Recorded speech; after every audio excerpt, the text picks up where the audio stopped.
Hello, everybody. Josh Brown here, back for another great episode on Franchise Euphoria. Well, today's episode is brought to you by IndieFranchiseLaw.com, a leading resource in the franchise space to help you if you're considering buying a franchise, turning your business into a franchise, or growing your business through a licensing or franchise structure. So go on, check it out, IndieFranchiseLaw.com. I think you'll find a lot of valuable and free information as you continue to kind of weigh franchising and licensing and the growth of your business.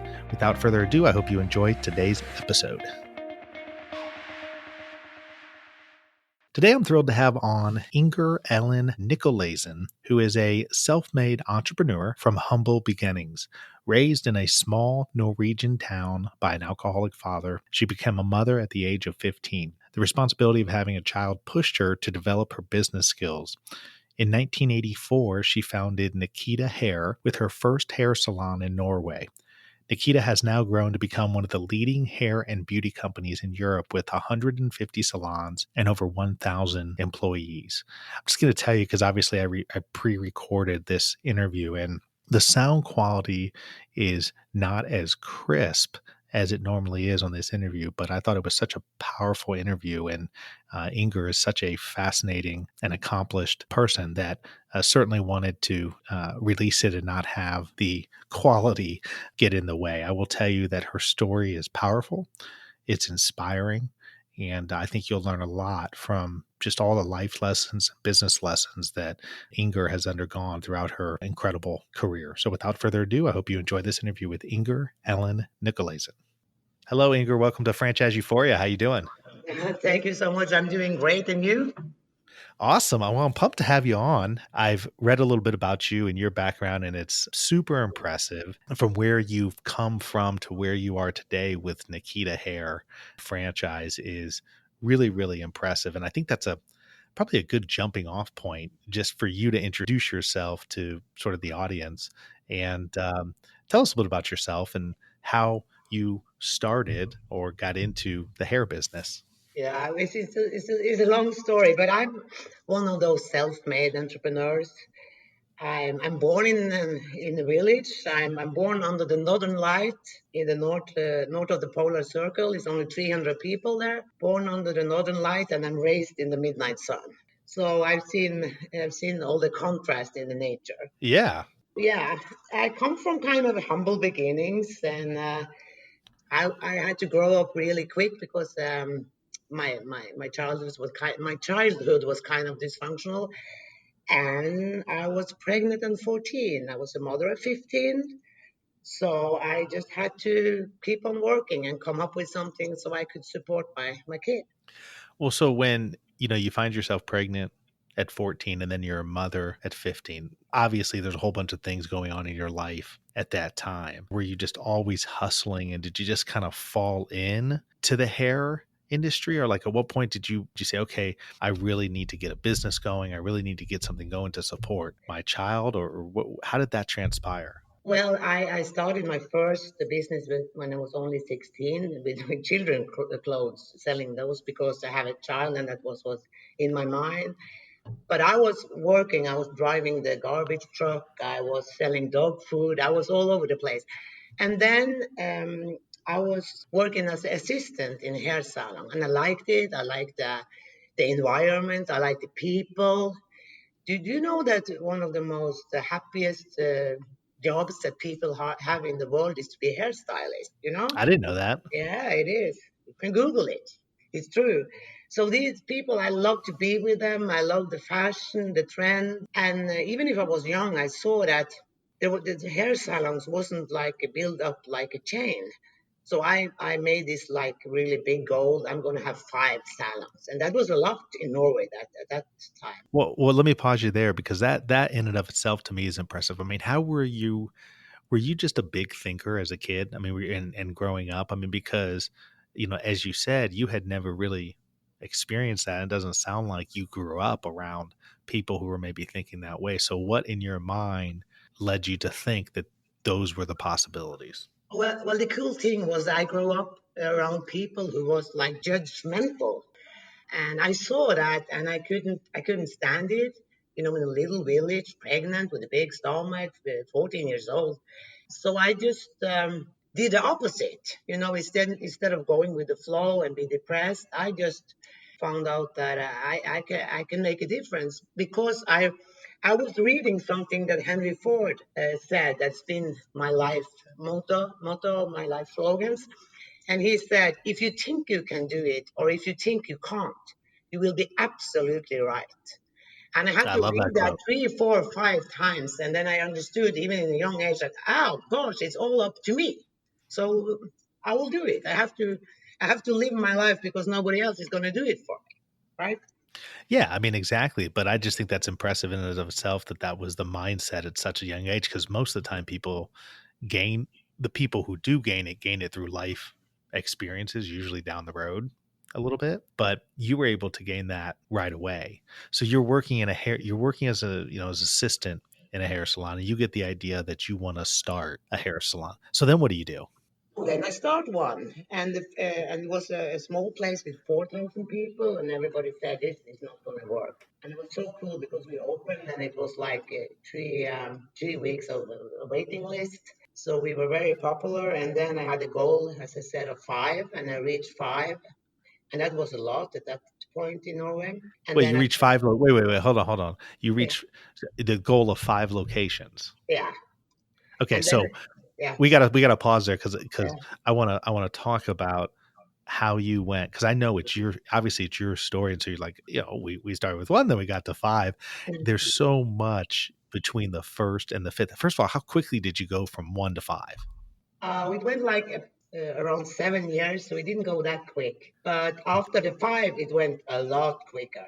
So Well, my that's pretty. next, I mean, I work with franchise. I work with businesses all day. I'm going from one to five in 7 years is actually fast. That's actually a good pace. well, then I speed it up because my next goal was 50, and I 50, like 50. 50, and that was like so. Now in Norway we have 150. Norway and Sweden, Scandinavia, 150 salons, and over 1,000 team members. Yeah. I know it's impressive. I mean, you have over 150 locations, over 1,000 employees, and you've obviously figured out a mechanism and a method to grow this. What in your mind, other than you just came up with the number of when you started five, right? I want to have five. Mhm. At what point did you start thinking about from your first location to then actually start opening a second location? I mean, was it because there was so much demand, or were you creating the demand in the different locations that you were opening? It's like a combination because it was a demand. Yes, it was, and we came with like a new concept. So this was in the 90s where we were struggling, and the economic were bad, and people around us closed down, and we were just growing and growing and growing. So it was really like kind of crazy. And what was my strength was actually that I listened to because I'm not a hairstylist. I don't know how to do it. So I never got that education. I dropped out of school when I was like in eighth grade. So I think my strength is that I listen to the clients. What do you want from your hairstylist? And then I listen to the hairstylist. What can you do? And then I made a concept. I called it 7 Steps to Success, and it's been there for over 30 years, and it's still working. It's not a rocket science. It's just to do the right thing at the right time. So you weren't doing anybody's hair from the get-go. No, thank God.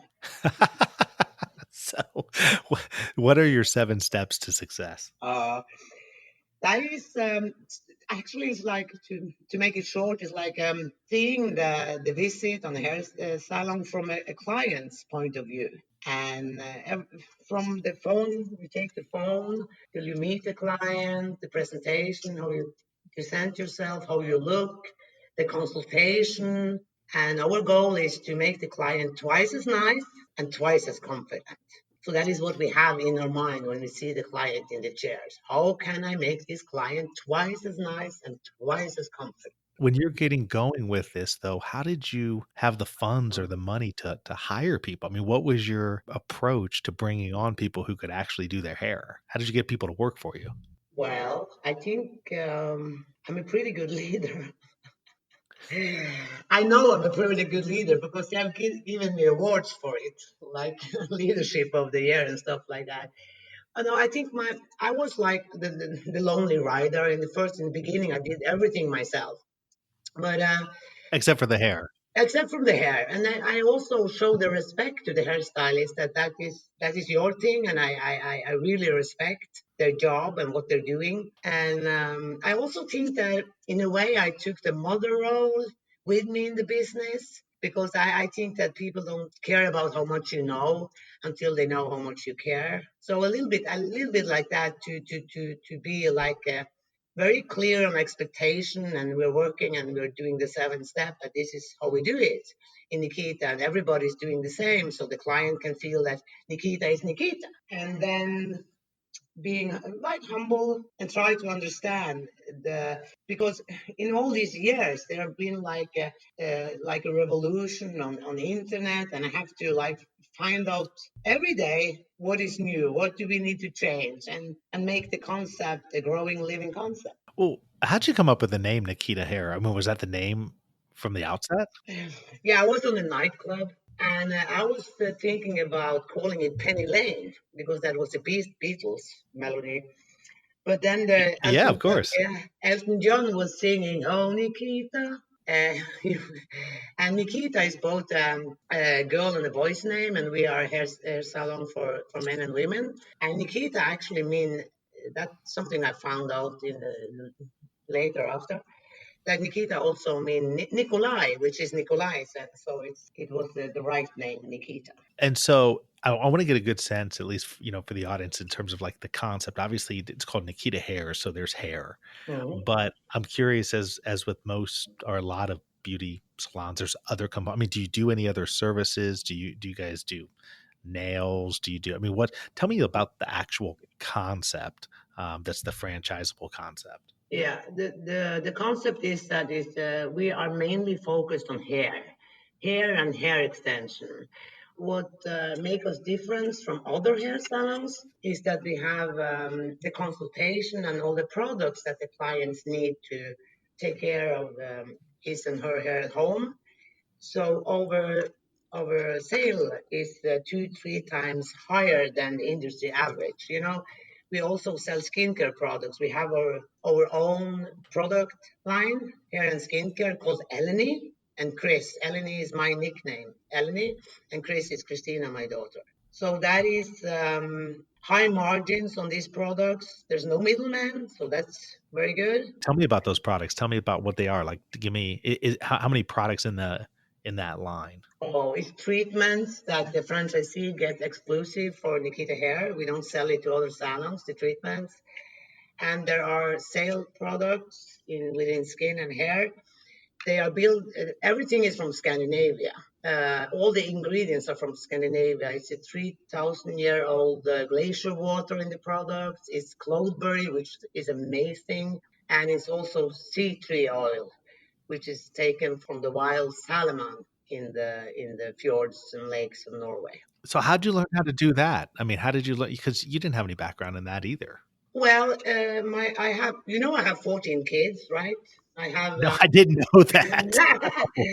okay, so I have three of my own, biological one, and I have 11 that call me mama, which is they are from an orphan's home in Eastern Europe. They start taking over Wow, that's amazing. to Scandinavia like 20 years ago. So we are a big modern family, kind of. So one of my daughters, Christina, she was my second child. So since I didn't have any education, I was just trying and failing and trying and failing and succeeding and trying and failing. That was my method. I sent her abroad. So she was in London, and I said, do everything that your mother couldn't do. Take an education, London Business School, university in Mexico.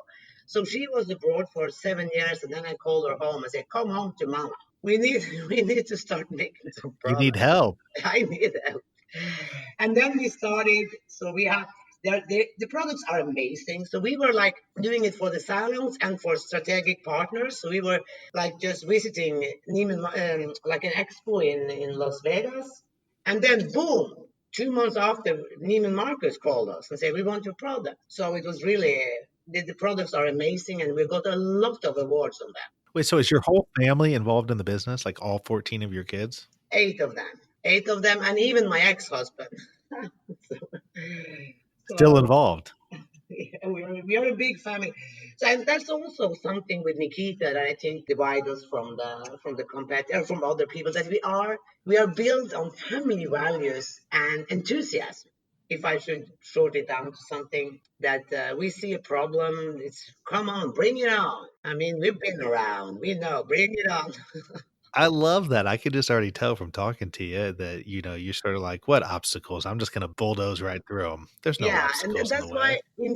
why in the end of the day, I'm so happy and grateful that I had a little rough start in my life, because now I use it to my advantage. So when life push hard, I just push back harder, because business is up and down. It's not a walk in the park.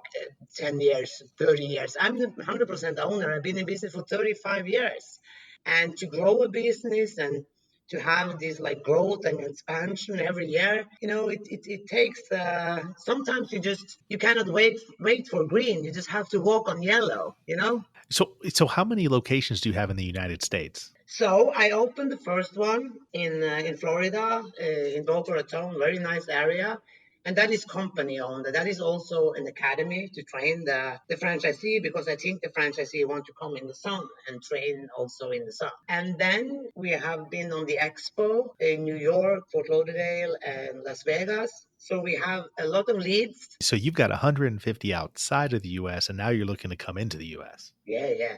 So we are opening one in Ohio, in the city called Mason, pretty soon. Yeah, I'm familiar with Mason, sure. Yeah, and then we're opening another one in Florida, maybe two more in Florida. So, and we have leads for Texas, and I think we have a lot of leads. So we're working on it. I've used the last year to build an organization here. So we are a team. Yeah, how many team members do you have outside of your I family? have a CAO, I have a head of sales and marketing, and a CPA, and a region. Maybe we are 5 right now. If I'm a prospect, if you're talking to me and I'm considering buying into your franchise, what are you gonna tell me about it? Well, I'm going to tell you that the magazine Entrepreneur and Forbes says that. Well, first, of all, I'm going to tell you that you cannot cut your hair on internet yet. And then I will tell you that this is a 62 billion industry, and Entrepreneur and Forbes says that investors today, they invest in Asian food, and two, hair and beauty. But there's lots of competition out there, right? There's lots of competition. So what makes me as a prospect want to invest in Nikita Hair versus the other competitors out there? What's different about it? First of all, you get your money back quicker than if you invest in other things, and because there's a low startup cost and okay royalty fees, so we're not going to kill them with that. And the unique thing is these products, because there's no middleman. We split the profit between the franchisor and the franchisee. And also, a really new thing that we come up with just recently is that we make a concept that's we named "Make Money as You Sleep." What about that? Because on What's that? yeah, that's what on eleniandchris.com we sell products. So then we track the products back to the salon. So both the hairstylist and the franchisee get the profit from the internet sale, from the web shop sale. Oh, that's nice. Yeah, that's nice, because I know that hair salons have been really irritated and also scared, because all the professional products that are in the market suddenly a few years ago was all over internet. What were they supposed to do? So I was thinking about that, and I said, okay, we have to be on internet. The internet is not going away, but we're going to share the profit with the franchisees, and nobody else do that as far as I know. Well, tell me, because obviously you've already identified, a bunch of challenges that you've just sort of bulldozed over in a good way, right? You faced them and met them. Tell, if you can, I mean, on the business side, in terms of expansion, I mean, what are you experiencing as you're looking to come into the US? What's a challenge or something that's, an obstacle that right now you're trying to overcome as you expand in the US? Well, the interesting thing is that I overcome it in Scandinavia. It is that the client go to the concept and is loyal to the concept, Nikita. So, and that is, and I know how to swim, but I also know this is a different water. So when I looked into US, I was like targeting all the things that is different in US, and I felt that this is something that we can turn around to something that's really positive for the business, for the industry. So I'm extremely excited about the market. I mean, we have 150 salons in 2 countries where there are no people. And here you have 320 million people and 43,000 zip codes, you Yeah. know?